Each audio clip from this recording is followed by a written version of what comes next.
And one kind of example that I think it's very useful to think about in this context is the example of human shields. It's useful, it's also disturbing for reasons that will become obvious.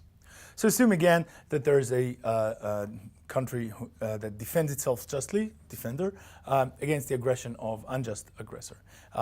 And assume furthermore that aggressor combatants hide and fight from, that maybe they shoot missiles out of areas heavily populated by civilian population. Furthermore, assume that that civilian population is uncontroversially innocent.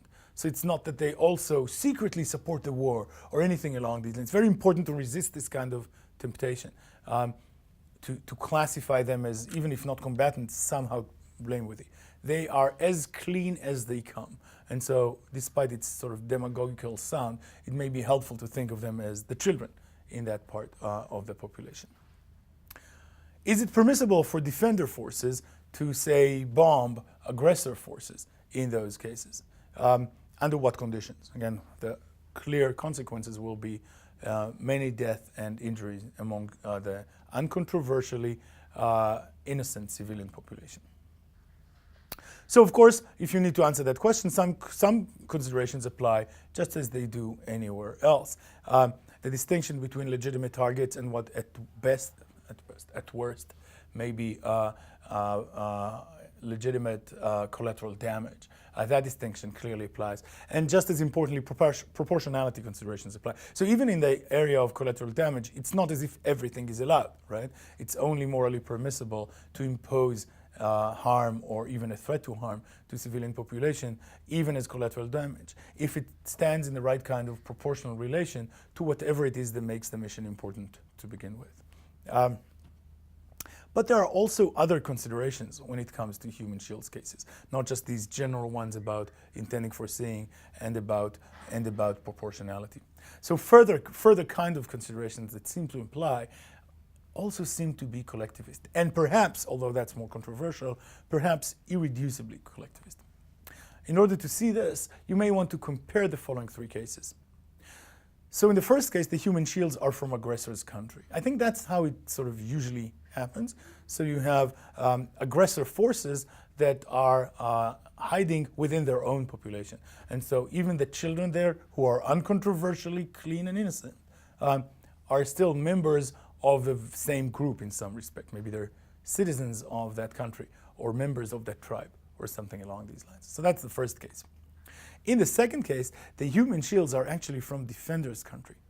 So in the case of my country, the test was sometimes offered to compare human shields in Gaza, say, if Hamas is fighting out of heavily populated areas within the Gaza Strip, to if Hamas were fighting somehow from within Tel Aviv. Some people call it the Tel Aviv test, right? And the question is whether the two cases are alike, whether the amount of harm that it's permissible to impose as collateral damage on human shields, on innocent human shields that are members of aggressor country, in this case in Gaza, or that are members of defender country, in this case in Tel Aviv, whether it's the same amount, whether the same considerations apply, or whether there's a morally significant difference between the two cases. And you can control both these cases, for control as it were, to a case in which the human shields are actually citizens of a third country. Somehow, aggressors, combatants are fighting defender combatants from within a neutral state's population. Now, if we're only trying to analyze things in purely individualistic terms, then there shouldn't be a difference between these cases. After all of these children are children. They are all equally, individually innocent and clean, and entirely not liable for any kind of violence. So it seems like if we want to be very strict on conducting the whole discussion of the morality of war in individualistic or even just in ultimately individualistic terms, we have to say that the same considerations apply, regardless of who the human shields are. The problem is that they're innocent, and that problem remains constant across these three kinds of examples. Notice that merely declaring the enemy terrorist shouldn't change that, right? It's still, the terrorist children are still children. That's the problem. The problem is not their parents' blame. The problem is their innocence. So even though in today's politics, international politics, declaring your enemy terrorist seems to be of great significance, it doesn't seem to cut any moral ice, as it were. Well then, if individualistically speaking there is no difference, how can mere membership matter? You sort of want to put things the following way. It's not the child's fault that she is a member of a group that's engaged in morally problematic aggression, right? It doesn't seem like mere membership should matter. But intuitively, are we willing to accept that conclusion?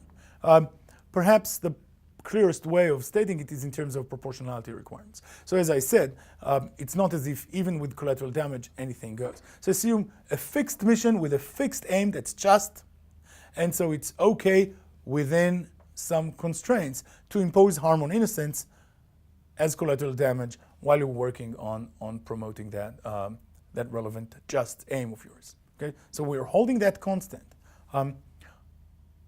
But what does proportionality allow you to do in terms of collateral damage, say for the children, for the human shields? You may think that what exactly proportionality requires is indeed sensitive to the distinction between the human shields being members of aggressor's country, of defendant's country, or of a neutral third country. So there are some things you're not allowed to do even to aggressor human shields. There are some things it's permissible to do even to defender human shields. But it's not the same thing. There are some things that it's going to be okay to do if the human shields are members of aggressor's country, but not if they're members of defender's country. And then third country cases are going to be interesting in their own right. If you think that proportionality considerations distinguish between the three cases we started this slide with, then there seems to be something irreducibly collectivist about war.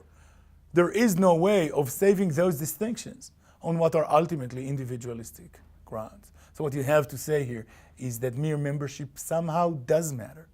Now I have some anecdotal evidence based on conversations with people that people's intuitions on this case vary widely.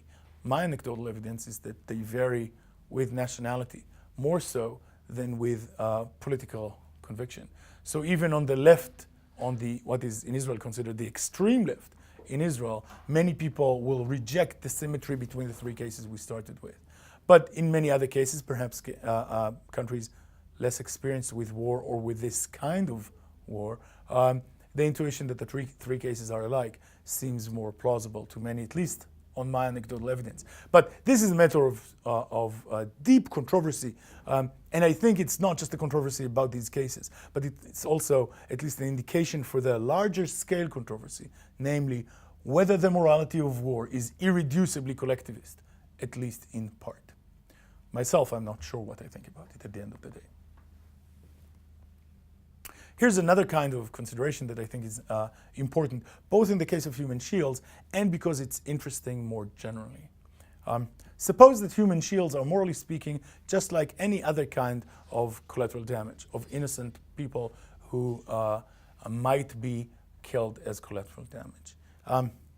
If human shields have just that status, then this is good news for the bad guys. This will be a way in which morality helps the bad guys by giving them this extra weapon or making available to them this highly effective strategy of using human shields. It would seem as if the moral rules themselves become abusable, and they become abusable partly in virtue of their own content. They render themselves vulnerable to abuse because they say, look, there are going to be things that you're allowed to do to aggressor, but once aggressor puts their children in front of them, you are no longer allowed to do to them. And so aggressor may win the war, if it comes to that, merely because morality requires that you stop shooting once they are using this highly unjustifiable tactic of using human shields. You may think of this as perhaps even a paradoxical thought, that morality renders itself to the abuse by bad guys and puts good guys in a serious disadvantage. That seems at least problematic and maybe paradoxical. On reflection, though, it's not that clear what we want to say about such cases. So one thing we may want to say is just that it would be, in some sense, nicer had morality been different than it actually is. So it may make sense to hope that morality does not make bad guys better in this way, or does not put good guys in a disadvantage in this way. Or if it doesn't make sense to hope that, at least maybe it makes sense to wish that morality did not do that. Something along these lines. Okay, that's okay, but that's not a very practical kind of conclusion. The question is whether anything of more practical significance follows. So for instance, if I put forward a moral theory that renders itself to being abused by the bad guys, does that mean that it's not the true moral theory? Do we have any reason to believe, antecedently, as it were, prior to someone putting forward a specific kind of suggestion for a moral theory or a moral claim, do we have any reason to believe that that will not be the case with morality, that morality will not render itself to being abused in this way? And that I'm just not sure about this. I'm just not sure about this at all. If a legal arrangement is abusable, that is some reason not to institutionalize it, say not to make it into the law of the land, because it may be abused.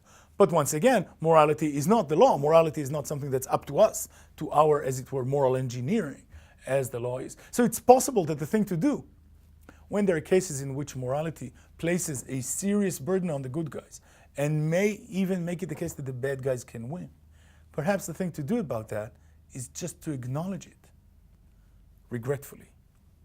And that's it. And be willing to pay the price, because that's what decent people do in such cases. Again, I'm not sure about this. But there are other considerations that we can employ here. And at the very least, we can employ instrumental considerations. And they can be rather strong, it seems to me, rather weighty. They can be weighty, at least partly, because long-term considerations include also the effects of letting the bad guys win. It's not just about whether the good guys or the bad guys win, I don't know, an extra bit of ice cream or something. Presumably, in a war effort between the just and the unjust, if the bad guys win, a lot of good guys will pay the price with their lives, right? So this means that the proportionality kind of discussion is going to be different. It's going to be at least partly influenced by the fact that those are good guys and those are bad guys. And once you take into account such instrumental considerations, it may mean that imposing terrible harm, maybe killing foreseeably the human shields, may be more justifiable than had they been the normal case of collateral damage, not because they are more blameworthy, they're not, they're just as innocent, but rather because what's on the other scale is so much weightier, because otherwise bad guys will win and all hell will break loose. So that's one kind of instrumental consideration. There's another kind of instrumental consideration that's perhaps more tricky and to an extent more interesting. Maybe we also need a kind of deterrence effect. It's really important to send the bad guys the message that the good guys will not be vulnerable to such tactics. At the very least, it may be important to avoid sending the bad guys the message that the good guys are vulnerable to such tactics. Just think about if the good guys immediately put down their weapons whenever human shields are used, then all bad guys will just always use human shields and win forever. That does not seem like a plausible, plausibly desirable consequence. So I want to acknowledge, despite the general doubts I started with, that questions of abuse here are really very complicated.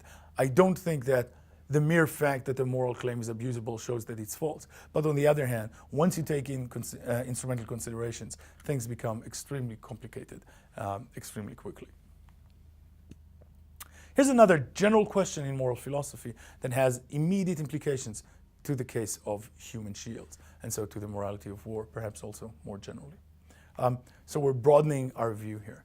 And here's the general question. How does the wrong behavior of others, perhaps expected violations of moral duties by others, how does that affect your own behavior or your own moral duties? How are questions about what you ought to do, how are they sensitive to the fact that other people are likely to violate the duties that apply to them? There are many examples for such cases. Here are just a couple. There are rescue cases of this kind. So for instance, suppose you are standing there next to a swimming pool, a child is drowning, you can save them rather easily. There's a lifeguard on duty though, so you should probably just not intervene or maybe call for an ambulance. The lifeguard should do her work and save the child. But suppose you know it's a really lazy lifeguard. She's not going to jump. Now, she still ought to, right? So her duty is to jump. But if you know that she's not going to jump, that she's going to violate her duty, what ought you to do? And it seems intuitively very, very clear that in this case, you ought to jump. The fact that she ought to jump doesn't matter. What matters is that she's not going to jump, and so you should just jump, right? So this is a case in which the fact that she won't jump seems to make a difference to what you ought to do, regardless of whether it's a violation of her duty. The important thing is that the child's drowning and that she's not going to save him, so you should jump. This is one kind of case. Here are another cases. Giving to famine relief, for instance. So we know that pretty much any dollar or shekel or whatever that you're spending now on things that you don't need for survival, any shekel is better used if you send it to, say, Oxfam or some such, right? Any kind of even just moderately efficient international organization dealing with famine relief in much poorer areas of the world. This leads to really demanding requirements, right? Because every marginal shekel is best used if you give it to Oxfam. And so you may be morally required to give pretty much everything you have. Not a happy thought for most of us, I think. Of course, if everyone did their share, if everyone gave, then we wouldn't have to give so much. I think the data now is roughly, if the rich world did its part, we would all have to give up maybe, I don't know, 1% of our available income. And that's not that bad, is it, right? I mean, if you can give 1% for a quieter conscience, not to mention for some saved lives, that seems like a good deal. Given that others won't give, how much ought you to give, right? And you can see that the different answers here, right? One, maybe just give the 1%. That's how you ought to give. The fact that others aren't doing their share is their problem, not yours. It may also be the problem of those children dying of hunger, but that's not your problem, as it were. Or you may think, no, of course you should give more. You should give more because you know that others won't do their share. And there may be other possible responses here as well. Here's another case. If you're a driver and you're driving in an area in which you know pedestrians are bound to be negligent, so they're violating their duties of care vis-a-vis walking on the street, that seems to have serious implications to how you should drive, right? You don't care whether they're violating the duty. What you care about is how they're going to walk. And if they're going to walk on the street without looking, then you should reduce your speed. Even if it's true that had it not been for their negligence, it would have been fine to drive more quickly. So these are some examples. There are many more to cases in which what you ought to do may be sensitive in different ways to the expected behavior of others, and so in particular to the expected violations of moral duties by others. Do we have anything that we want to say in general about how what you ought to do is affected by the violations by others? There are different suggestions in the literature.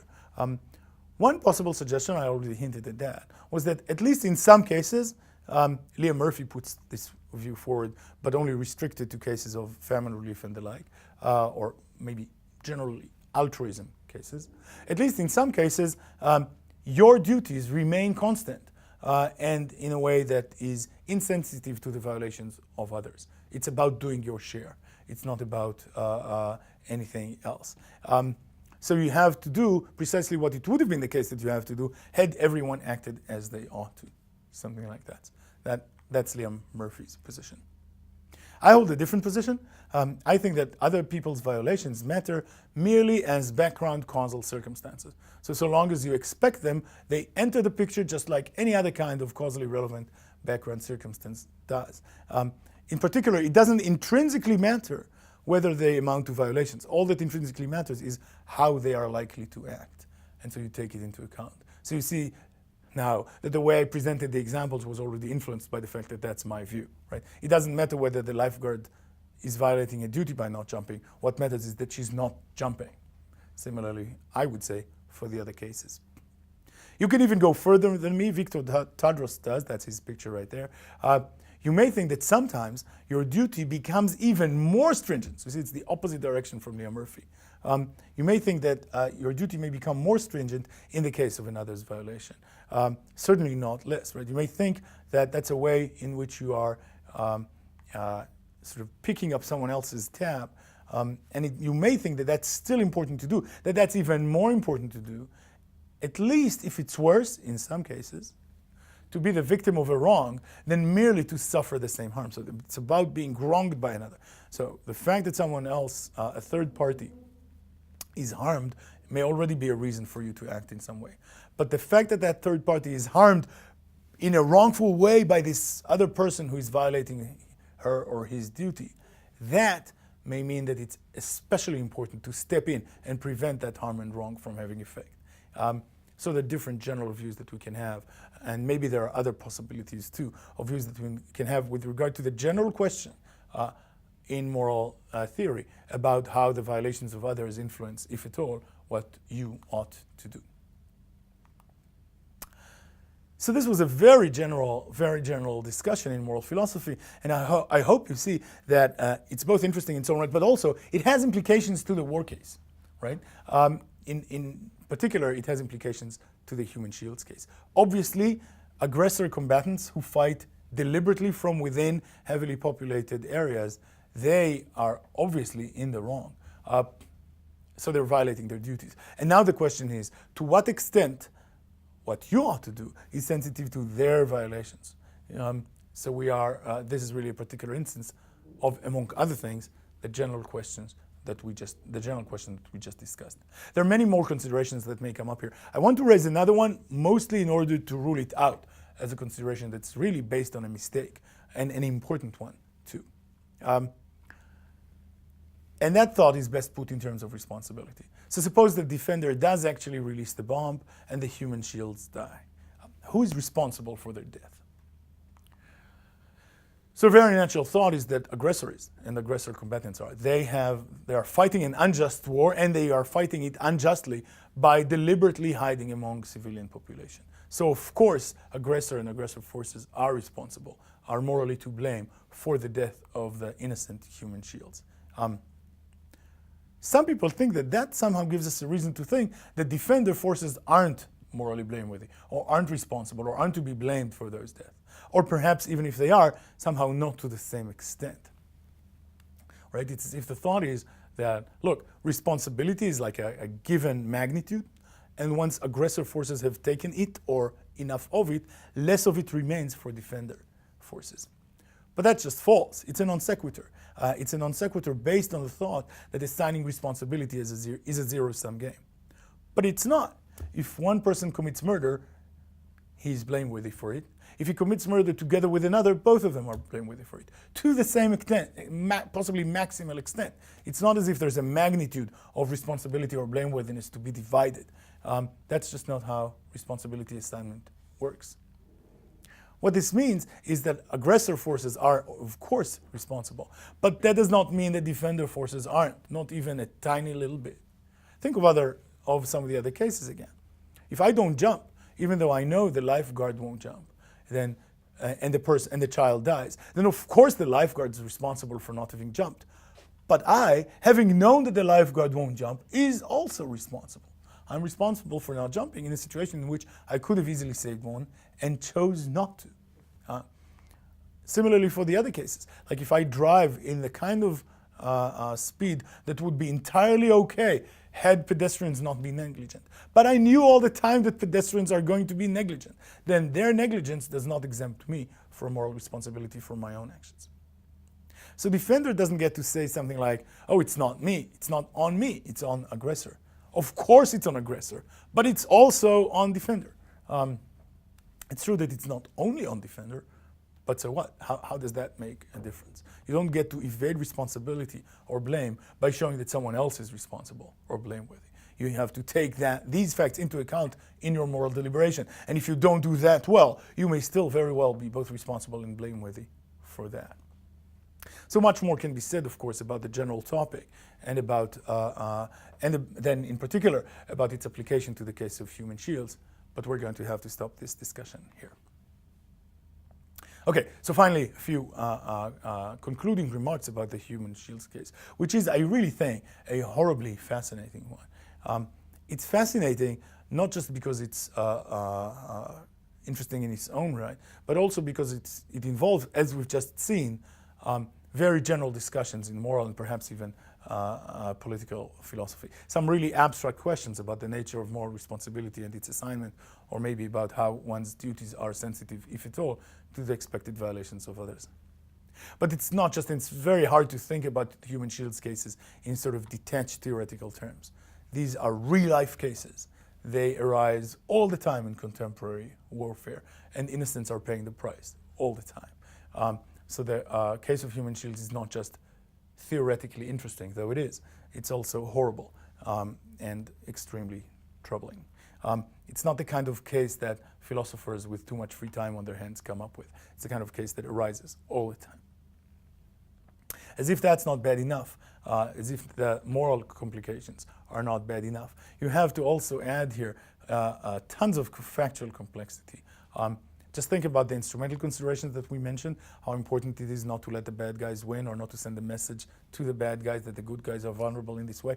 Once we're doing instrumental considerations, we need to engage in speculations about the future, and furthermore about alternative futures, about what will happen if we do and if we don't. And these are very problematic kinds of empirical judgments.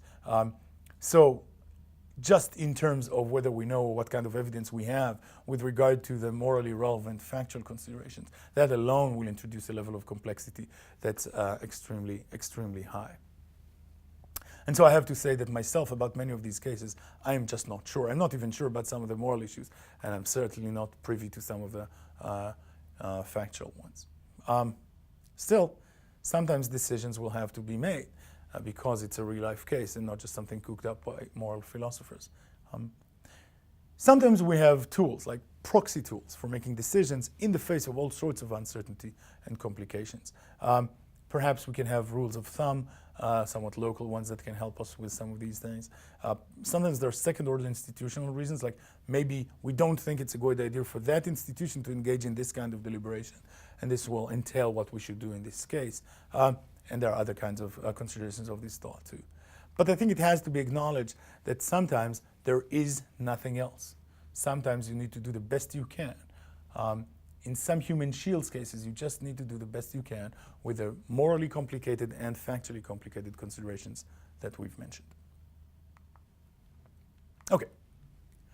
Deep breath. So far we've been discussing morality. We've been mentioning the law, but we haven't been really discussing it at all. This was all about the morality of law, but of morality of war. But there's also a law of war, perhaps primarily, not only, what is often referred to as international humanitarian law, or IHL. There are also, of course, provisions within domestic systems that are relevant to the law of war, and there are some other parts of international law, presumably, as well, but we can focus on that, on international humanitarian law. And there are many things you may want to ask about international humanitarian law, which we will not be asking. Let me just flag a few. You may ask questions about its relevant sources. Typically, they don't look like good old-fashioned domestic legislation or judicial decision-making. There's some people who think, I think this used to be a more popular question than it is now, but the question whether this kind of law really merits the name law at all, or whether it's a different kind of arrangement, perhaps appropriating the term law for prestige or some such. You may want to ask questions about its effectiveness. Now, these are now empirical, not conceptual or normative questions, just about how effective it is. I know that there are some studies trying to reach conclusions on this. These are all questions we will not be discussing. Here, we will focus on the relation between the morality of war, which we've been discussing from the beginning of this session, and international humanitarian law. And so I want to start this question with a really naive thought. The naive thought is that international humanitarian law should perfectly mirror the morality of war. Perhaps because it's a particular instance of a wider kind of naive thought, namely that the law should mirror morality in general, right? And so you get something like the following: the legal status of combatants should be symmetrical if and only if the moral status of combatants is symmetrical. Similarly, international humanitarian law should incorporate a strong distinction between targets and collateral damage if and only if morality has a similar kind of distinction within it, and so on. Right? So the thought that international humanitarian law should perfectly mirror the morality of war really is the thought captured by the if and only if. So IFF is short for if and only if. For the if and only if kind of part of the debate. We've conducted the moral discussion, we've reached the conclusions. The conclusions in international humanitarian law should perfectly mirror them.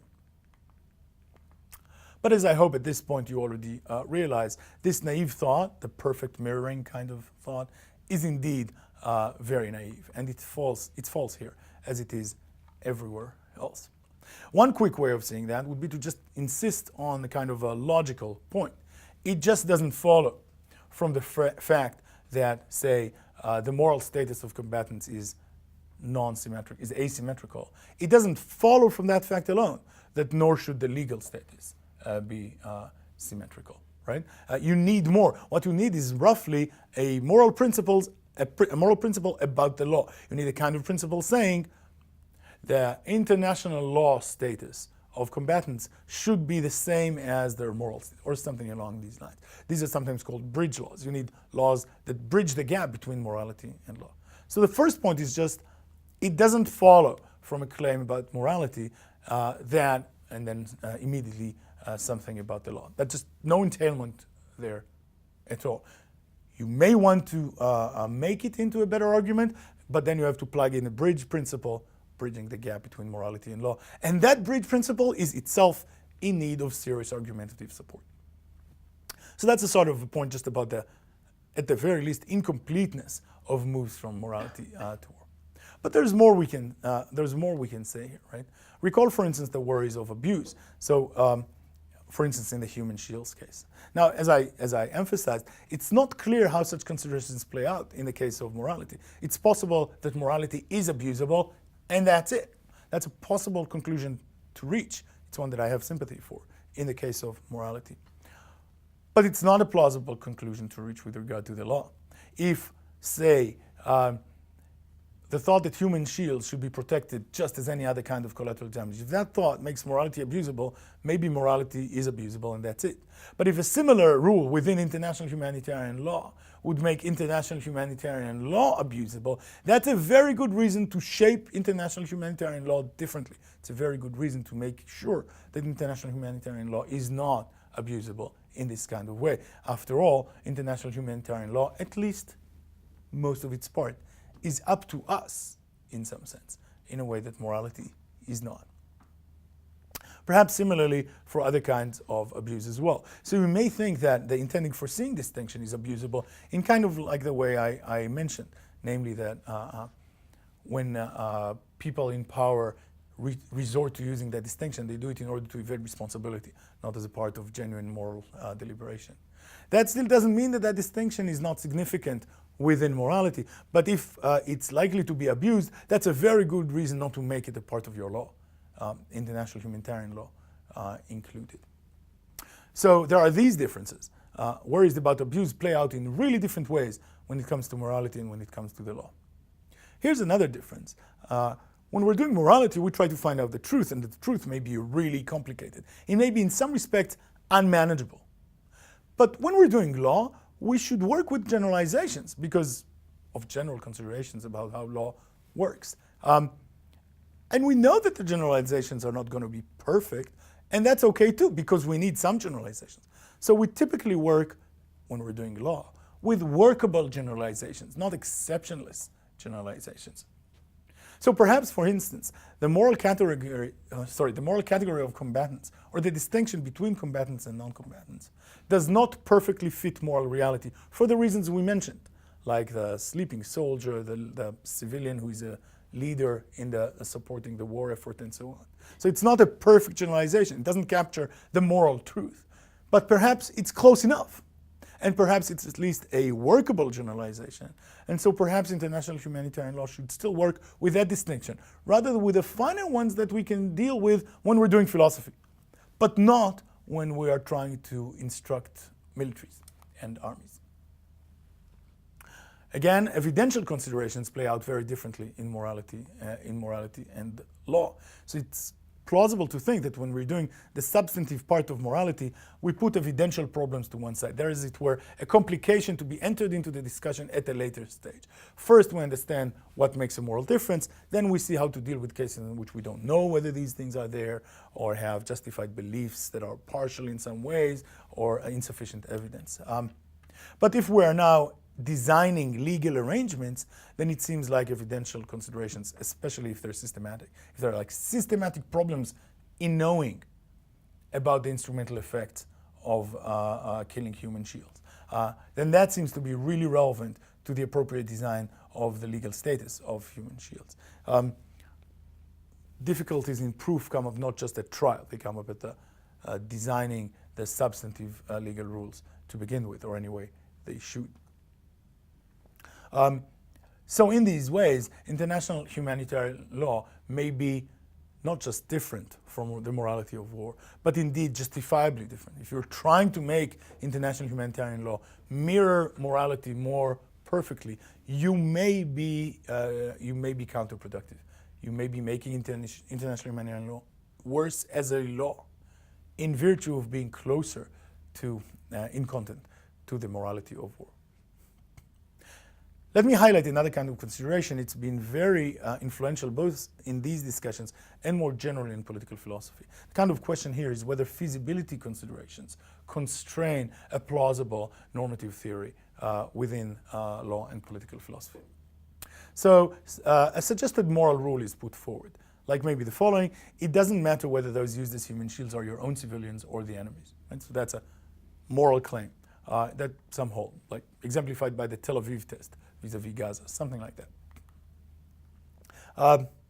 Suppose we have strong empirical grounds for thinking that people and countries are extremely unlikely to comply with it, as I think we do. I think that countries are not very good at treating their own civilians and the civilians of others in the same way, especially not when it comes to war. So even if it's true, morally speaking, that they ought to, we know for a fact that they will not. Now, this does not show, I think, that the moral rule that we just suggested is false. After all, the fact that someone is not going to do as you think they ought doesn't show that you're wrong in thinking that they ought. It's quite possible that countries should treat human shields the same way, regardless of whether their own or the enemy's, but that they are not likely to do so. In other words, it's quite plausible that countries are highly likely to violate their moral duty here. So I don't think that this counts against the moral claim. But the legal case is different. Suppose we want to put forward the very same suggestion that human shields should be treated the same, whether they are your own countries or your enemies. But we now want to put it as a part of a legal arrangement. Still, we know that people are unlikely to comply, and indeed that countries are unlikely to comply. That does show, I think, that the suggested legal arrangement is not a very good one. You don't want, there are really serious costs to having a legal arrangement that is non-feasible. So feasibility considerations also play out differently in morality and in law. The fact that countries will not treat their own citizens and the citizens of the enemy alike in human shield scenario does not mean that they ought not morally. But it may mean that the general IHL kind of requirement that they treat them equally is not a good idea to have at all, at least partly for instrumental considerations.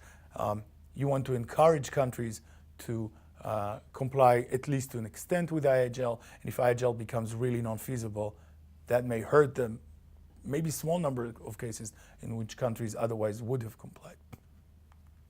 Maybe other considerations apply as well. So it's not clear how feasibility considerations apply either in morality or in law, but it seems very clear that not in the same way. So that's another challenge to the naive mirroring thought. It's another kind of consideration that plays out in a different way in morality and law. So no, the law of war should not perfectly mirror the morality of war.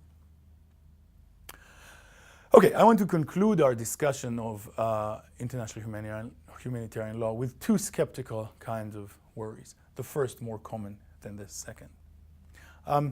There's a lingering kind of suspicion that at the end of the day, international humanitarian law just does not matter at all. Of course, references to international humanitarian law are all over the place, and you would expect that, right?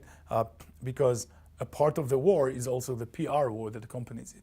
And declaring your enemy in violation of international humanitarian law seems like a good step in that little PR war. But to say that people use the word sometimes in press conferences and to say that IHL actually matters, it regulates wars, it actually makes a difference to how wars are fought and so on, these are very different questions. So do the rules of international humanitarian law really constrain behavior? Partly, of course, it's an empirical question, so you need to go out there and check, and I know that some people have been. But there are like more general worries in the vicinity. So, simplifying a lot, there are the good guys, and then there are the bad guys. The good guys don't need IHL in order not to engage in war crimes and torture and kill war prisoners or things like that. They are already good guys. They follow the morality of war independently of the content of the international humanitarian law. So much for the good guys. The bad guys don't care about morality. That's true enough. But they don't care about international humanitarian law either.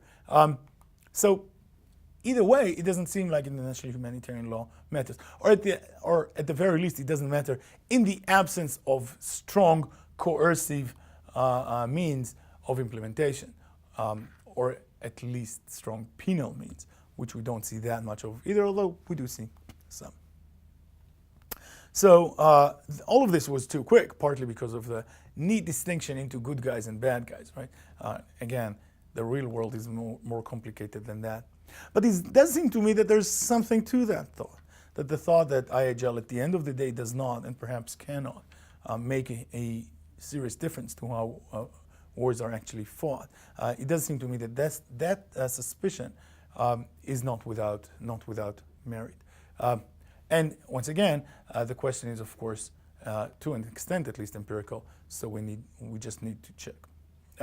It's not going to be easy to check. I mean, think about designing that experiment, right? You need a set of wars that are fought without IHL being in place, then a set of wars that are fought with IHL being in place. You want to control for all other factors. I don't know that historians are happy to describe historical cases in such terms, so it's not going to be easy to do. Perhaps kind of armchair speculation is the best we can do about this. I'm not sure. That was about whether international humanitarian law matters. Here's another kind of question. Should it? Is it the case that international humanitarian law ought to matter? And here I, again, want to at least flirt with a highly skeptical conclusion.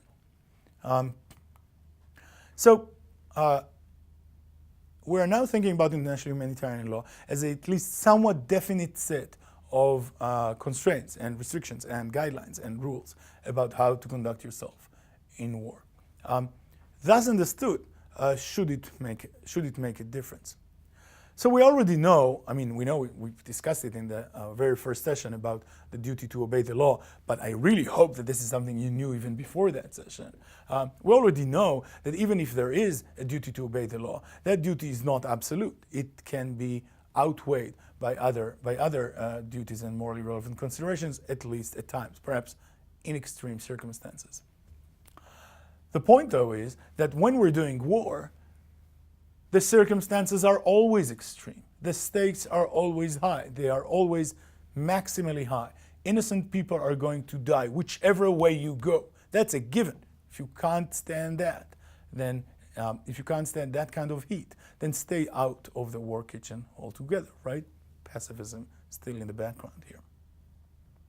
And so there's this kind of dilemma that we can offer. You're out there, maybe on the battlefield, or perhaps you're just in a decision-making forum of sorts, and you are told that something about international humanitarian law. They tell you something about the following measure will be against a certain kind of treaty that your country has signed, or jus cogens, or something along these lines. So some fact about the law is introduced to your deliberation about which measures to take in the war you are a part of. Here's the dilemma.